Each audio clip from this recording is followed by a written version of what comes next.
So, welcome, ladies and gentlemen. Welcome. My name is Nikki Nicole, coming to you live from New York City. I am a business coach and trainer out in these streets in New York City. I wanted to thank you for getting on this video and blessing me with your time to promote. To learn more about how to promote your business. Ultimately, as we're doing the Instagram live, obviously I'm also recording for the replay for the YouTube channel, as well as repurposing some of these videos so that in case you're interested in rewatching this in the future, you can get access to it. Because for some strange reason, I cannot download the live stream videos on Instagram. I don't know what the heck is going on, but I can't download it, but I can upload it to Instagram stories. Go figure.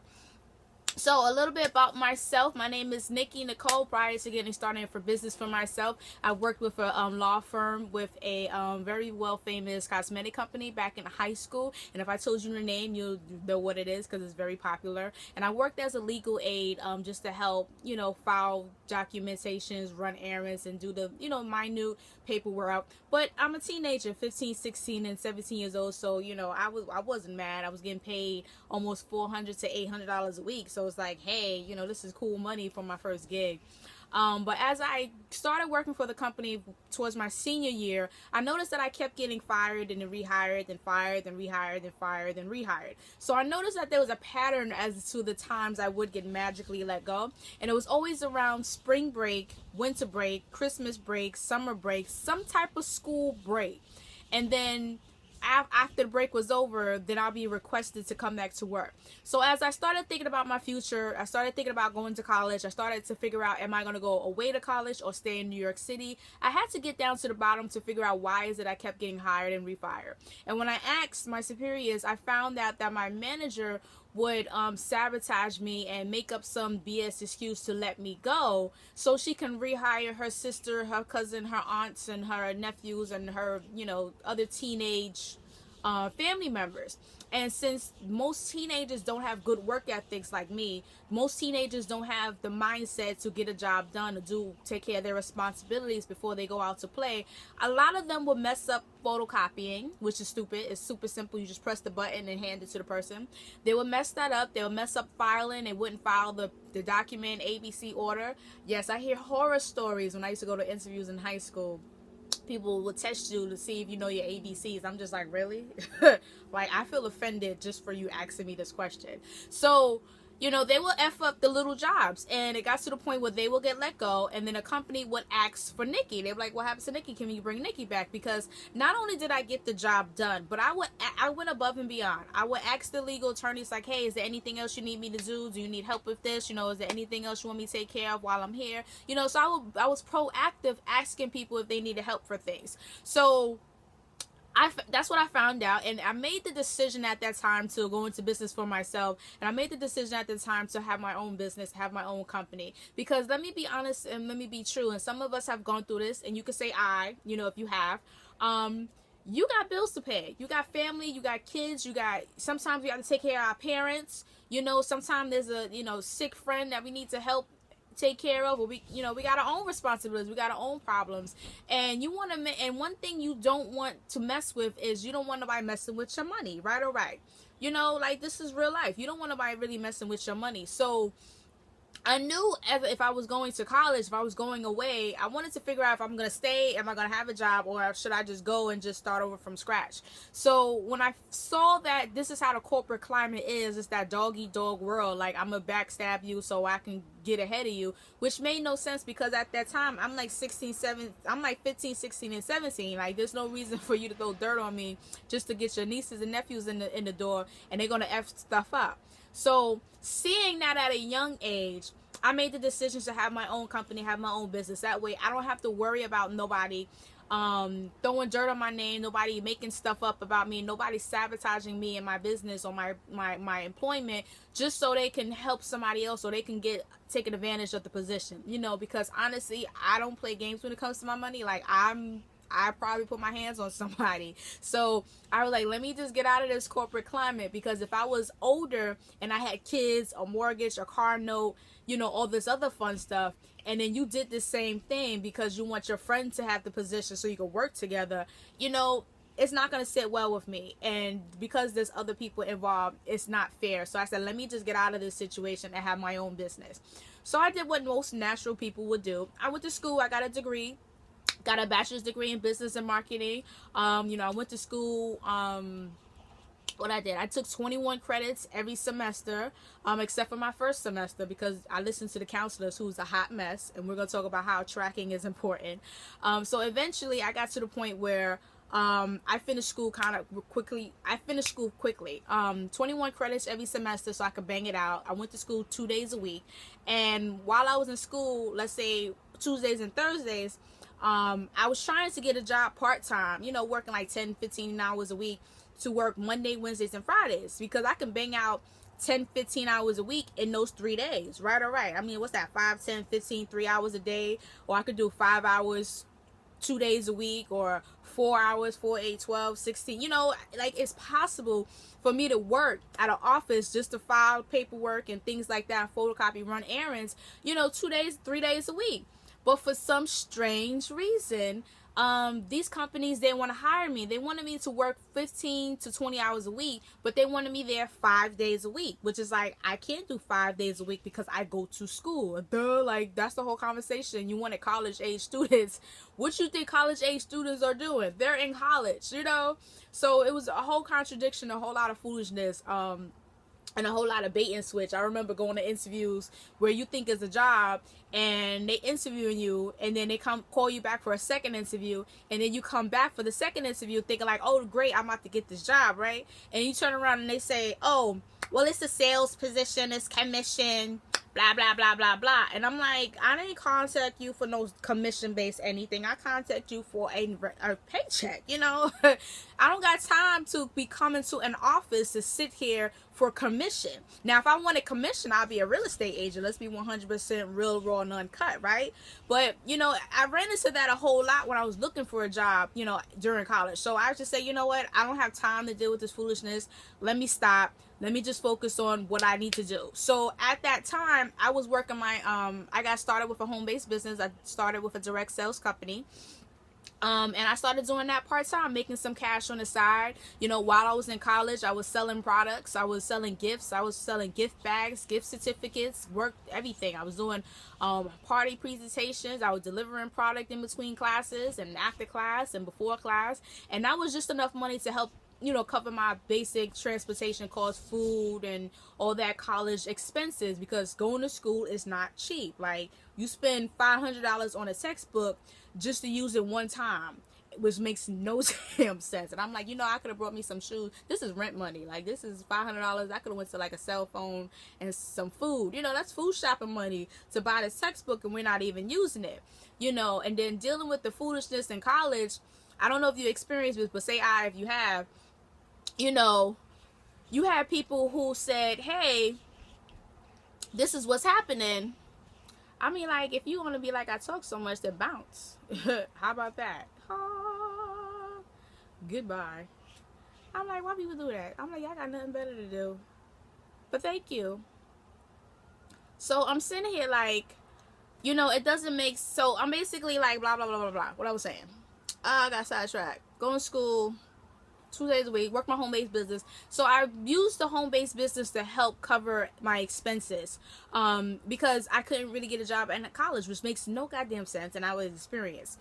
So as I graduated back in 2009, the year that I graduated is the year that the economy crashed. Like, real talk. Like, everyone was losing their job. People was losing their 401k. They was losing, what was they losing? Oh yeah, their houses, all this craziness. Nobody was hiring. So you can imagine, now I finally got a degree. I finally graduated. I finally yay, things is about to be on and up and up. The economy crashed and I can't do jack squat. So what I eventually ended up doing was working my home-based business that I was doing part-time and turn that into a full-time income, because I can't sit down and just wait for something to fall in my lap. Like, I don't got time for that. So I worked the business full time. You know, within my first few months, I decided to promote to a leadership position. You know, I did $36,000 in sales within my first month. I was the highest selling consultant at that time. I hit most all of the bonus pools, every promotion, every contest, every recognition. I was on stage getting recognized for my work. I recruited the most people within my team. I was number 3 in sales at the end of the year, after outside of about like 3 to 5,000 consultants. You know, so I was doing a lot of great, awesome, amazing things. And eventually I had to leave that because, you know, as I was having success, my personal recruiter, who was also my director at the time, started sabotaging my business. She was having issues with me doing trade shows to get leads. She was having an issue with me recruiting people without her helping me. She was having issue with me selling product. And I'm like, why are you having issues with me selling products? If I'm doing like $2,000 to $3,000 a month or a day or a week, you know, and you're getting 13 to 26% of that income, and you don't have to beg me, you don't have to plead, you don't have to bribe me to show up. I'm just doing it on my own, and you getting those easy sleep coins, you getting that money, and it's like, you make no sense. Like, you getting this passive income, you don't have to do nothing, but you want to turn around and sabotage me. And what I found out is she had this corporate mindset of, you know, since you're outshining me, I gotta bring you down so I can feel better about myself. And this is something that I share with people. People are gonna attack you when you're doing something good. So understand, don't take those attacks personal. I know sometimes it's hard, you know, when people personally attack us or personally make up stuff about us or personally disrespect us, you know, because you are asking a question or you're doing great, awesome, amazing things, or you're having success. Take that as a sign that you're on the right track. I'm telling you from experience. I had people try to hate on me since I was like 13. I'm just like, all I'm doing is going to school at 13. I mean, I had my guidance counselor in high school hate on me. How do you hate on a student? God damn it, I can't with these people. So take that as a sign that it's not you personally doing anything wrong. It's not that you've done anything wrong. It's not that you deserve it. It's really a test to see if you are really, if you really want whatever you're working towards. It's a test. So don't let any trial and tribulations that's happening in your life right now, don't let any personal attacks towards you and your character, don't let nobody come at you and attack your integrity and make up stuff about you, because that's what haters do. First they make up stuff up. First they say things to you to try to bring you down, that say, oh, you can't afford that, you shouldn't travel, oh, it's a risk, oh, it's too much money, well, what happens if this don't work out, well, what are you gonna, you know, they ask those questions which sound like they care. But it's really just like, I have fear because I personally don't want to do it, but I want to stop you from doing it too, because I don't want you to surpass me. It gets to the point where people don't want to admit that they're a failure, and you are reminded that they are a failure because you're successful, or you're starting to grow, or you're starting to expand, or you're starting to, you know, get out of the rut and pick yourself up and make stuff happen. And when people see you do that because they're close to you and they've been watching you, it's a reminder how much of a failure there are. And instead of supporting you and say, you know what, you know, you're doing awesome, amazing things, I've been seeing you, you're going to make it, you're going to do well. Instead of cheering you on, they start to pour their fears and insecurities onto you just to bring you down to their level, because they have fear of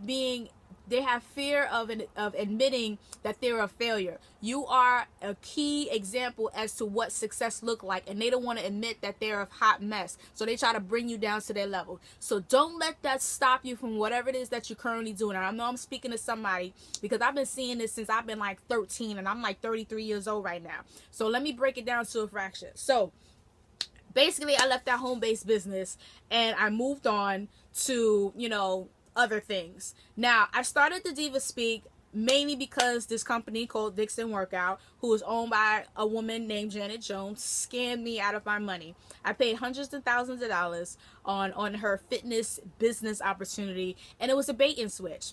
And to be honest, I don't need help with marketing, advertising, promoting. That's what I do. So it wasn't nothing. I already knew what I was going to do. But what happened was she was threatened by my potential of success. I wasn't trying to be the best person. I wasn't trying to be number one. I wasn't trying to make $1 million. I just wanted to teach fitness classes and help other people feel good about themselves and encourage people who don't really take fitness classes to want to be able to start and create a fun environment. And that's all it is. You know, I'm like super cool and super like doofy, and I'm like a party chick. So you come hang out with me, like it's gonna be like a party. You're gonna laugh, you're gonna crack jokes. So when I got scammed because she started sabotaging me, you know, telling me I can't travel to this location, I can't travel here, I can't teach a class online, I can't charge more than $10, and I'm just like, you make no goddamn sense. Like, you talking to me like I'm your employer when I'm paying you money to use your fitness brand, license, and name and program. So it's like, you're not my boss. Like, why are you telling me what I can and cannot do when I'm paying you money? Like, I'm an independent contractor, right? So when I started calling her out because I know my rights, you know, then she started making up stuff about me. And I'm like, this is a grown goddamn woman. I'm in my 30s. You would think we got past this in high school, right? But no, she started with that foolishness. And long story short, she calls me to lose thousands of dollars. I'm in the process of, I filed a few lawsuits against her, and won a few, and I'm filing a civil lawsuit against her, because her actions caused me to lose lots of money. And to scare me out of suing her, she made a cyberbullying page about me. She sent people to my house to assault me. She put my address on the internet, and I was a customer. Mind you, I'm a customer. You would do things to a customer, you know, and I'm very verbal. So it's like, you can't do things and think you're going to silence me. Like, I'm from the Bronx. You send people to assault me, like, what you think somebody from the Bronx is gonna do? We gonna like, you will get it. You know, like, don't do it to yourself. So it got to the point where I wanted to it was just like, right was right and wrong is wrong. And, you know, people was coming to me and saw that I had 20, 30, 40 people take my fitness class. You know what I'm saying? And people was asking me, because they're in the same opportunity, like, well, what are you doing, Nikki? And I'm super cool. I'm like, you ask me, I will tell you. You know, I don't like those two-faced people. You know, those people that you ask, well, how did you do X, Y, and Z? And they be like, oh, it's a secret. Or, well, I can't reveal that. I can't tell you. You know, like, I hate those people. Don't be acting shysty with your information. Like, I'm asking you because obviously I see that you had success and I'm struggling in some form of fashion. So I'm coming to you for at least some type of help, and you're going to blow me off. You know, I hate that. So for me, I know if I have a question, you know, I want people to answer me. So I try to do that to other people. If you have a question, I'm going to be like, cool, this is where I got the information from, or this is what I did. You know, that's how I am.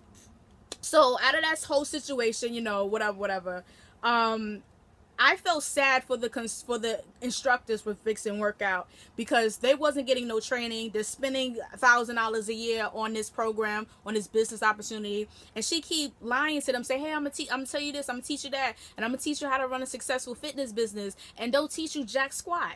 People is like, I don't have nobody come to my class. I can't get nobody follow me on social media. Nobody knows about the class. I need help. You know, like, she won't even give them a shout out on her own page. And I'm just like, damn, man, like, you can't even shout out your own people to help them with their business. That's when you money hungry. So anywho, people was coming to me. She had an issue. So eventually, long story short, she had to get rid of me. And I'm in the process of suing them and things like that. We end up on the news. We end up in the blogs. I end up on Pix 11 News, Help Me Howard, about this situation. I end up on the Dr. Phil show about this situation, because I don't play games when it comes to my money, and I don't play games when it comes to my kids. I mean, for you to send people to, like, try to snatch my child, it's like, you want me to put my hands on you, but I'm trying to be civil. But you're doing team too much.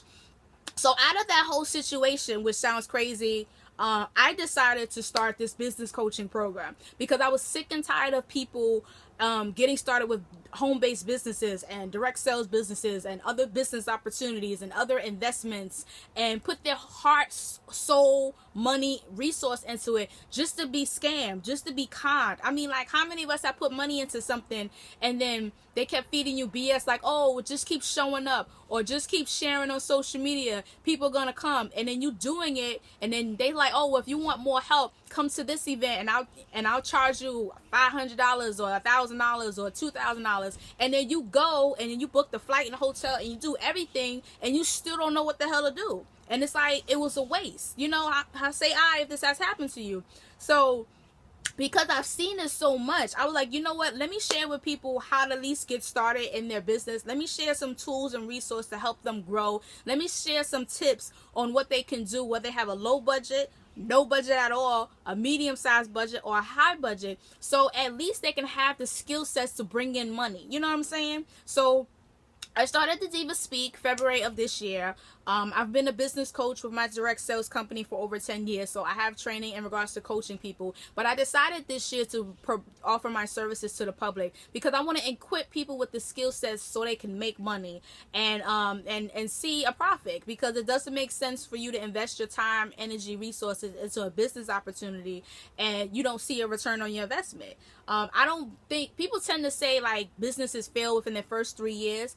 I would say maybe a brick and mortar business, that may be true. But if you're not renting out an office and you're just working out of your home, whether it's full-time or part-time, you could be profitable within your first 7 to 10 days. But it's just a matter of what steps you need to take to get there. So today's session is the Business Summit. This is a virtual summit that I do 3 days a week. Monday, Wednesdays, and Fridays, I'm on Instagram Live where I'm teaching, training, and offering business tips in regards to how to run your business. So what we're going to do today is we're going to talk about how to track your business leads. When it comes to making money and having a profit, it's important to have systems in place so you can keep yourself organized. So what is a system? Basically, it's a recipe on how to make something. It's just, think of it as a recipe. I don't want you to get caught up in the word system. You're like, oh, I don't like, do I need this? I don't know what that means. What is this definition? It's not that deep. A system is just a recipe. It's a sequence of events that you do to get from point A to point B. Period. It's just like GPS. It's a GPS for your business. Boom. How about that? You know, so we're going to talk about how to track your leads and how to get leads. So the first step is I want to talk about why you should track your leads. Now, leads are contact information that you get from either customers who purchase something or people who express interest in your products and services. So say how many of us have received an email or a phone call or a text message or a DM of somebody asking you a question about your business or products, right? Many times people would find your website on Google or they find your social media page and they see something that express interest in what they need. So they may ask for more information by sending you an email saying, hey, I have a question about this product, or hey, I have a question about this service that you're offering, you know, whatever the case may be. Many times we will get contact and people will inquire about pricing or your location. This is a potential lead. Any form of contacts that you get through social media, through your website, through text message, through email, that is a lead. And what you want to do is you want to file that contact into different categories. So I like to say that's like, I'm going from the dome, so if I'm all over the place, bear with me. But I want to say there's like 3 to 4 different types of prospective customers. The first type is the window shopper. This person will stalk your page, they will stalk your social media, they will like, comment, they will follow you, they will get on your Instagram Live, you know, they watch your YouTube videos, they sign up for your mailing list, but don't buy nothing. And there's nothing wrong with this person, but this person is really in here because they want to investigate you. They want to check you out. They want to see what you're about. So yes, it's kind of frustrating how we will sometimes get a lot of people to like our page, or we'll get a lot of followers on social media, or when it comes to our email list, we will get new subscribers, but nobody purchases anything right now. And you're like, I have 1,000 subscribers and nobody's buying. You know, it can be frustrating because obviously we're in business to make money. But what I'm sharing with you is, yes, they're there to window shop, but you also want to nurture that list. And nurturing that list is basically keeping in contact with them. No, you don't want to put all your time and energy focusing on the window shoppers and the freeloaders, because sometimes they just want to check you out, or sometimes they just want to use your sources for free and don't want to spend any money. But these people can be great mouthpieces to people who have money. Because I'm pretty sure a freeloader has a friend or two that got money. You know what I'm saying? Somebody. So when you're getting a whole list of people who are look-a-loos, the window shoppers, you want to keep them in a separate folder or a separate file or a separate category. So when you're tracking these leads, you can put a, let's say if you track them on paper. So if you're tracking them in a notebook, you just make a note that they're a window shopper next to their name. If you're tracking them using, let's say, MailChimp, you can make a note that they're just a window shopper, or add them under a specific type of group. So you can create a group or a folder in MailChimp and then list that customer's information as a window shopper. So that way when you're sending out emails or promotions, you know, number one, they may not open the email because it's a sale. So you may just send them only your newsletter that you send out every week with different news tips and inspirational quotes and fun facts. But you're not focusing on, hey, this person's going to buy. Eventually, some window shoppers do upgrade to become a paid customer, especially when they find value and they see a result out of your free resources. And sometimes they don't. But you don't want to ignore these window shoppers. What you want to do is you want to keep them in the loop as to what you're doing, and keep them in your loop in regards to your promotions, not your promotion, your newsletters, just to send fun facts and things like that. And maybe twice a year you might send them a sale or special that you're doing. But eventually, if they're serious about moving forward and upgrading to a customer, they're going to do it on their own. So the second type of customer is, you know, we call that a prospect buyer. We call that a prospect purchaser. So this prospect purchaser went from being a window shopper to now upgrading to buying one of your low cost items. Maybe you ran a sale that was like $10, or you have free shipping or tax free, or you gave a free gift with purchase, something that required them to make a purchase. So these people you want to file into a separate folder, and you want to keep them separately from your mass list. So yes, they upgraded from being a window shopper and now made a purchase, but it's not really your high ticket purchases, or it's not really your normal prices. It's really they purchased something because you ran a sale. Now there's nothing wrong with that. We're happy to getting all the money, but now that it shows that they're willing to make a purchase and they only purchase something for the first time because it's a sale, you want to keep them in a separate folder in your mailing list, and you want to add a tag to let them know, like, you know, low cost promo purchaser, you know, some type of name that's going to help trigger a memory for you to know that this group of people are only going to purchase when things are on sale or very low.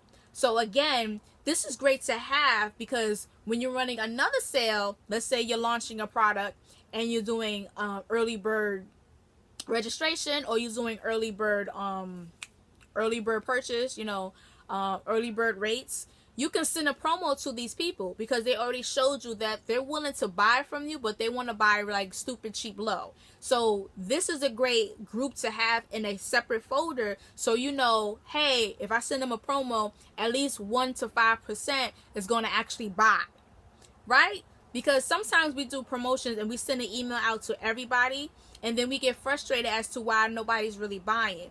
And it's not that nobody is buying, it's just everybody is in a different place in their business. Everybody is in a different place financially and mentally when it comes to your business. You got the window shoppers, they just want to freeload and check you out and use all your free resources. They're not interested in pulling out their wallet to spend hundreds of thousands of dollars on your high ticket on your items, which is why nobody buys.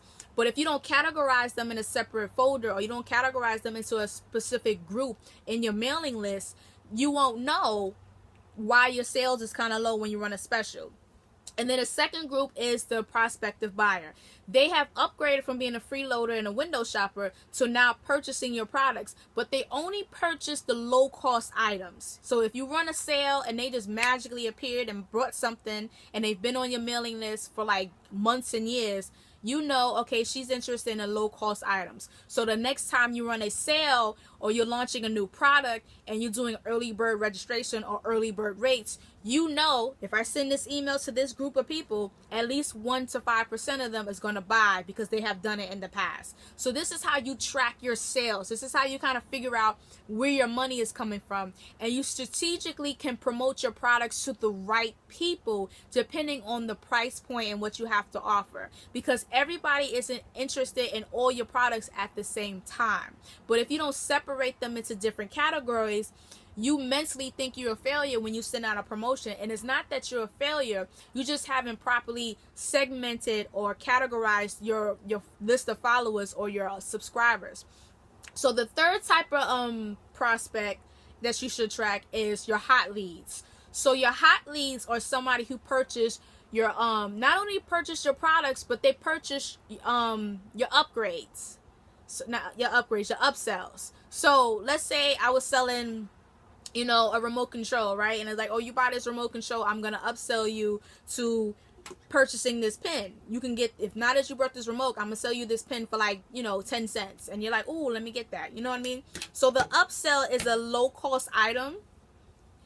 An upsell is a product that you add on to a regular purchase, and it's usually only sold at a discounted price than what you would normally charge. So you get basically giving your customer a reason to come back. You're giving them a reason to spend more money. You know, you make the upsell price too good to pass off. So anyone who purchases your product and then buys the upsell is your hot lead. So you want to have a separate category for your hot leads. So your hot leads are showing you, hey, not only am I interested in your products, but I'm really urgently need help in this area because I purchased your upsell. So their buying activity is telling you like, hey, listen, you know, do you have anything else that can help me? Do you have anything else related to this upsell? Do you have any type of offers that can help me move forward with my business or my problem? You know what I'm saying? So when you have customers buy your upsell offer, this is the type of people you want to email more frequently. You want to email this group because they're telling you, hey, I need help. I have a problem and I saw value in your product. And then I purchased the upsell, so I really need your help. Like, that's what they're saying with their actions. Like, you know, nobody really knows that because nobody tells us, like, hey, look at the buying activity of your purchasers, buying activities of your buyers, so you can properly promote the right products to them. So if you're noticing, if you sell a product, you should offer an upsell, which is a discounted item from your normal product category or a discounted service. Whatever you offer is discounted only with a normal purchase. So think of Payless. How many of us have gone to Payless? You know, say I. You go to Payless and they have the BOGO sale, right? They got the buy one, get one half off. So it's like, oh, that's too good to pass off. Like, you know, you only came in to get one pair of shoes, but now because they offer buy one, get one half off, you have to get the other half. You have to get the other pair, right? It's like you can't, you could not buy it because if you don't have the finances, but if you have the finances, you know you're going to buy it because you're like, oh, I really need to get some shoes, so let me get it today since they're doing buy one, get one half off. Like, so that's what an upsell is if you really think about it, because it's telling you, hey, if you purchase this at normal price, you can get this second item at a discounted price. So that's what your upsells should be. Something from your normal category, product catalog at a discounted price. And when you have people buy your upsell, these are the people that you send your promotions to on a regular. So if you're running a sale, you're running an ad, you have a course, you have an event that's related to the product that they purchased and related to the upsell, these are the people that you put most of your promotions to. So these are people you'll send an email 2 to 3 times a week for when you're running a sale or you're running an event or you're launching a course or you're launching a product. You know what I'm saying? Because they already told you by the purchasing activity that I'm interested, because not only did I purchase your regular product, I purchased your upsell. So these are the group of people you promote to the most. You know what I'm saying? And you can get most of your sales from this group. So we're going to recap real quick. Thank you for if anybody new that joined us. With the recap, you have the first category of leads, which are your window shoppers. We're on 37. The second category of leads are your prospective buyers. They express interest in your products by buying your sale item. Whatever was on sale, they decided for the first time out the blue, I'm going to buy it because it's on sale. The second type is your the second type is your prospects. They purchase a sale. The third type are your hot offers, your hot prospects. They purchase your products and they purchase the upsell. These are the people you promote to the most. Whoever purchases your product at the normal price and they buy the upsell, you promote all campaigns, all promotions, all sales to them a lot. These are the people you focus on because they showed you they have no problem pulling out their credit card. They showed you they have no problem buying products from you. So you promote more to this group. And then the fourth type are your VIP, your high ticket items, your premium purchasers. So these are the people that buy your high packages. And they're going to be a smaller group of people. So if you sell $1,000 package or a $10,000 package, whatever your highest paid package is, this group, this VIP group, are going to buy it. So that's how you segment your leads, and this is how you divide your customers into different categories. The reason you divide them into different categories so you can properly calculate how much money you can make when you send out an email sale. You can properly calculate who's going to buy and who's not going to buy. You know what I'm saying? And if you have a window shopper who's just there freeloading off your stuff, there's no reason to send them an offer to your $10,000 package. There's no reason to invite them to a VIP meet and greet with you and a few other people with the purchase of a $500 order. Because they're not going to buy it. They didn't even purchase your $10 item. You know what I'm saying? So why would you waste your email time on them? You know what I'm saying? That's why you need to divide up your customers in your email database so you can properly promote the right products to the people who showed you I'm interested. So now we divided up the different type of customers. And if you have questions, feel free to ask. The next is... We talked about different type of products. Now we're going to talk about three to four different ways to track your leads. So when you get a lead, what do? You're like, hey, I got a new prospect. And then you might just send them an email blast, or you might just say, thank you for following me. It's important to track your leads. Like I said, when you track your leads, you know who the customer is. You know what problems that they have, and you know if they're going to buy or if they're not going to buy. So by tracking your leads, it's like tracking your money. It's going to help you build your income. So I'm going to talk about the old school way that I use to track my leads. So this is the sequence of events that people go through when they sign up with me. So back in the days when I was with my home-based business, I will go give somebody a sample, get their name and number, and then I will add them to my tracking sheet. And I think I have it. So I don't know if it's this one. I don't know. It might be inside. I'm trying to find my old school tracking sheet because I still kind of use it low key. I don't know. So anyway, I will basically have like an Excel spreadsheet. Let me use this one. I would have like an Excel spreadsheet. I'm just using this as an example so you can kind of get an idea. I would have like an Excel spreadsheet, and I will write their name, and then I will add their email address. I will add their phone number, and then I'll add some notes as to what I said to them when I met them. So it's important to track how did you meet the person, because you want to be able to use that when the next time you communicate to them. Depending on what type of business you're in, I'll pick up the phone and call you. I'll send you a quick text. You know, I'm not all about email all the time. I'll quickly call you because I'm trying to get an answer like today. So I'll write their name, I'll write down their number, their email address, and some notes, because when I met them in the street, obviously we had a conversation, we had some dialogue, and I got some information about them. So I'll write it down in my tracking sheet, you know, that I met at Macy's on 34th Street, and I'll write down she had a blue coat on and some fabulous heels, and I can write, oh, she has 4 kids and she, you know, she's looking for some extra income. So I write these things down so that way the next time I call her, I can kind of pick up the conversation where I left off at. And the reason that it's important to write down who you met and how you met them is because you can use that in a conversation to close them. So if I'm calling her to get started with my home-based business, I can just bring up the conversation, say, hey, you know, I remember when we met last week, you said that you have 4 kids and you was interested in, you know, making some extra cash to take them to Disney World. What are some things that you're doing now to do that? Boom. That's like opening the door to her telling me how I can help her solve her problem, which is a guaranteed I'm going to close her.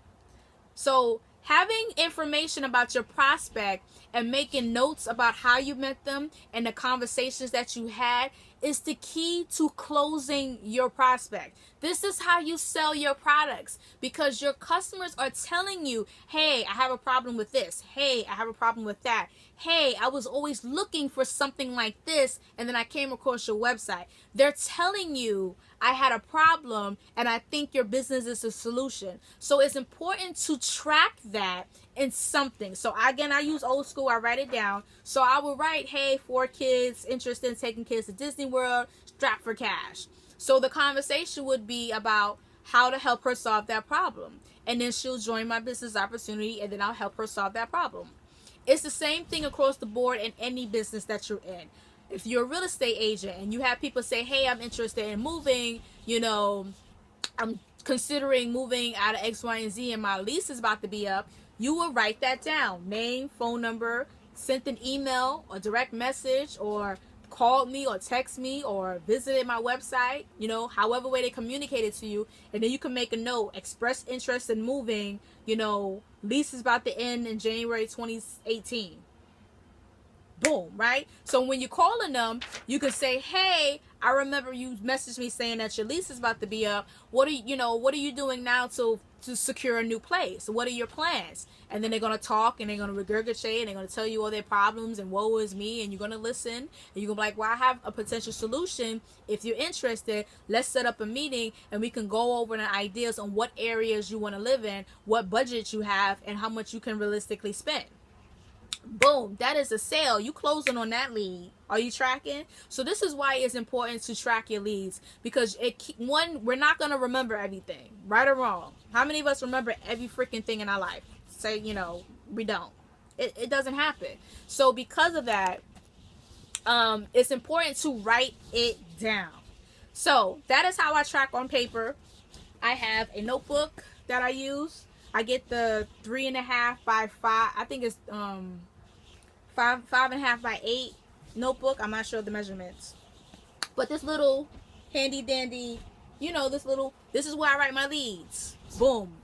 So while I'm on the go, or if I'm stuck in traffic, or I'm waiting for somebody and they running late, guess what I can do? I can bust open this book, pull out my phone, and start closing some sales.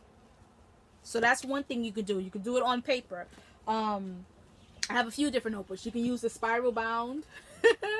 You can use this one. I have tabs in it, whatever. You can use the ARC notebook if you want, however way you want to promote. Or you can do, I found a lead. Or you can just write it out by hand. Use a black and white notebook. However way works for you. I like old school. I write it on pieces of paper because, I can't go to my phone and look for the lead and then dial the number at the same time. It becomes retarded. But the point is, you want to track your leads. How many of you watching this see the value in tracking your leads? See the value in writing down information about your prospect customer, information about how you found them, and a little bit of information about the conversations you had. This is key to closing the sales, because she's telling you what she's willing to do to give you her money. Are you understanding? So you need to start tracking your leads. The second way you can track your leads is by using old school computer. I don't even got my tablet because my tablet is recording. But you can have a tablet. And what you can do is you can use the Google Excel on Google Drive. I'm assuming everybody has a Gmail account or can set up a Gmail account. But you can use your Gmail account and go to Google Drive, and you're going to open up the Excel spreadsheet. And then you just type in the information. Same thing, name, number, email address. If you have their address, put their address, because maybe you have a business where you travel. So if you have their address and they're local, let's say I'm traveling to LA and I have leads from LA. Guess who I'm going to call while I'm out there? I'm going to email my list from LA and say, hey, I'm going to be in town. Do you guys want to meet up for an event, or you want to do a training session, or I'm doing some one-on-one coaching? Do you want to get together? I can make a sale while I'm in LA just because I kept track of the leads and their information. So it's important to track it, because you never know when you can get a sale, or you can make a product, create a product, or buy a product to resell. Are you tracking? So Old school, computer. You're going to use Google Drive, you're going to use Excel, and you're going to track your leads. And every time you have a conversation with the person, you're going to make a note of the conversation you had. You're going to make a note of any question that this person asks, because again, they're telling you the problems that they have. And if you have the product to solve it, you can make that solving the product into a profit. So track your leads is like, that's where your money's at. Yes, they say the money is in the email, but if you don't know what they need help with, and if you don't know if they're interested, if they're actually a qualified buyer or they're actually a hot lead, then you're going to waste your time emailing people who aren't interested in actually pulling out their wallet. So that's why it's important to categorize what type of prospect that there are. And if you join late, you can rewind and watch the replay, because we broke it down on the different types of prospective prospective leads in 4 different categories. So you have the computer, use Excel, or you can use Google Drive Excel. And the best thing about that is you can print it out. You can print it out what's that sheet? You can print it out, boom, have everybody name, number, and email. And while you're on the go, you could just bang out those calls. If you're using Gmail, what I would suggest you do is the night before, schedule time you're going to make your calls, your booking calls, or schedule times you're going to make your follow-up calls or your customer service calls. Create a start time and create an end time. And then you're going to plug that inside of Google Calendar. And inside of Google Calendar, you're going to write the person's name and their phone number, plus a brief description as to why you're calling. And then you're going to set a reminder on your phone. You're going to set an alarm, and you're going to set an email reminder. And when that alarm goes off, it's going to remind you, hey, make your customer service call. Hey, make your booking call. And instead of you scrambling to find a person's number, all you got to do is open up the calendar and then press their phone number, and it dials it. Boom. What? So this is a very creative way to track your leads and be able to properly make your calls when you say you're going to make calls without getting distracted. So we talked about the Google Drive. We talked about using the Google Calendar to track your contacts and to be able to make calls on the drop. The next, and we talked about printing it out, so you can print out the list too. You can use straight Microsoft Excel. I say use both. If you're using Microsoft Excel, once you save it, just upload it to Google Drive, so that way you have a cloud version of a backup, so that way it's not lost. Because the worst thing you can do is like lose your mailing list. You're like, oh my god, where did it go? And you gotta start from scratch. And then the final, so those are the three. So the first way was using old school, pen and paper, write it down. My bad. Old school pen and paper, write it down, pick up the phone, call people. Boom. Second way is using the internet. You can use Google Drive, you can use Google Excel, and you can put it in the list, and then you can pull it up on your phone, as well as you can pull it up on your tablet, or you can pull it up on your laptop. And anytime you make an adjustment or edit the document, it's going to save across the board. You can also print it out, so that way you can just hammer out those phone calls. So think about if you're running a one-day sale. You got a list of people that already showed you, I purchased products, I'm interested, so you know that you're going to call that list first. But if you're not tracking who are your hot buyers, who are your window shoppers, and who are your prospective buyers, you're going to waste your time and energy promoting to people who already showed you they're not interested in buying. So you want to make sure you properly categorize your list of leads to people who actually purchase stuff, to people who actually open your emails, and to people who actually send you business, because they're more likely to buy products when you're doing a product launch than anybody else. Because once somebody buy products from you, they're going to buy products from you again. So we're about to wrap this up.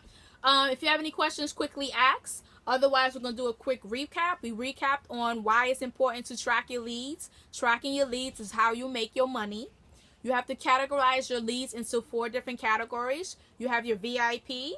You have your hot leads, those who purchase your upsell. You have your prospective buyers, those who purchase your products that are on sale. And then you have your window shoppers, those that just freeloading and all in your email and all in your DMs asking you 501 questions and not want to, not want to pay that invoice for the consultant fee. Those who download all your free downloads, those are on your Instagram Live, but don't buy nothing. And it's okay. You want to continue to give them that newsletter, but just understand you can't really promote your high ticket sales to them because they haven't upgraded from a window shopper to a purchaser. So this is why you have to categorize them into 4 different categories, so you won't waste your time and energy on people who's not going to purchase. So with that being said, we're going to wrap things up. Thank you guys for coming out. I want to give you a quick recap as to what's coming in down the line. I am doing a webinar next Thursday, September 28th at 8 p.m. Eastern Standard Time. If you notice my Instagram page, I have like close to 12,000 followers. And I'm doing a web class on teaching people on how to build their social media followers to 10,000 or more. Let me break this down again. I am doing a webinar teaching you the strategies that I use to build your follower base to 10,000 or more. I'm also going to break it down as to why it's important to build your followers to 10,000, how you can make money selling advertisements, getting product endorsements, or getting free product when you have 10,000 followers, how you can make money selling your products and building your mailing list with a higher follower account, because again, the number one thing we need in business is traffic. We're always looking for traffic and new people to be interested in our products and end up getting new sales. So I'm going to break down as to how you can get sales using Instagram. I'm going to break it down into what I did to build my social media page to 10,000 followers. And I have another social media page, my fitness page. So you can see I'm close to 10,000 on that. I think we're at 9,100 as we speak. So if you need additional proof, I can send you my Instagram page for the other one so you can check that out for yourself, because I did it not once but twice. I'm going to break it down, the science behind doing video marketing and what type of videos you should post that's going to convert to sales. I'm going to teach you the strategies and the systems that you need in regards to getting more people engaged in your posts and turn those likes into dollar signs. Are you tracking? So if you haven't yet, please click the link in my bio and sign up for the webinar class. I think it's the first link in my list of links. And sign up for the webinar class. It's only $9.99 for the next 72 hours. So by Monday morning, I'm going to take the sale down and the price is going to increase. So it's only $10 to attend this web class, and I'm going to break it down to a science on exactly what I did so you can do the same exact thing, because I feel if I help enough people become successful, I know I'm going to be blessed. So I'm not going to BS you with that. You see my page. I can show you my other Instagram page if you need additional proof. I've done it, and I've done it multiple times.